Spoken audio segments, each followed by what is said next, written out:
I'm just shocked right now. I just take myself as an abnormal person. Inini zvinhu zvakatanga ndiri kuprimary zvokuti ndinorota kana vanhu vandisingazivi kana nzvimbo yandisingazivi, then after some time ndozoti ndaenda kunhu kuya ndoita sekunge zvinhu zviri kudzokorora mulife. Pamwe pacho ndinotomboda kubvunza munhu kuti ndakakuonai kupi, but ndozorangarira kuti ndakazvirota, hatina kumbosangana. Ndinorota chero mari yapinda muaccount mababa vangu, accident yerufu rwevanhu. Ndinotoziva kuti kana ndarota zvinotoitika. I have failed to maintain a relationship because of my situation. I am that person angori worried because whatever I dream chinoitika, be it good or bad. Ndinogona kuwirirana nemunhu masikati, but ndikangorota tichinetsana, ndotobva ndaziva kuti munhu yane mushonga.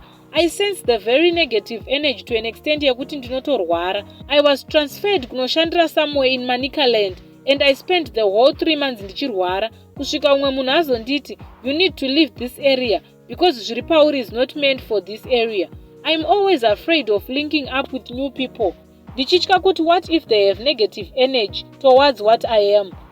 Ndichida kukwira mota, ndinogona kutorwara ipapo, ndichida kurutsa nekuzarirwa. Kana kutsva ndotoziva kuti ndiri kunzi ndisakwire.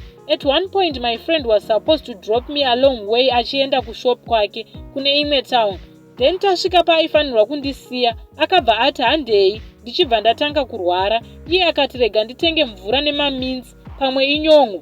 Then taenda, mota yakadhumira ikarola mutara kusvika yakuda kutonopinda mumuti. My words are so powerful zvokuti handitsamwiri munhu. Ndikamutsamwira kana kumutuka anotoita munyama. I don't know kuti zvinhu izvi zvakabvepi.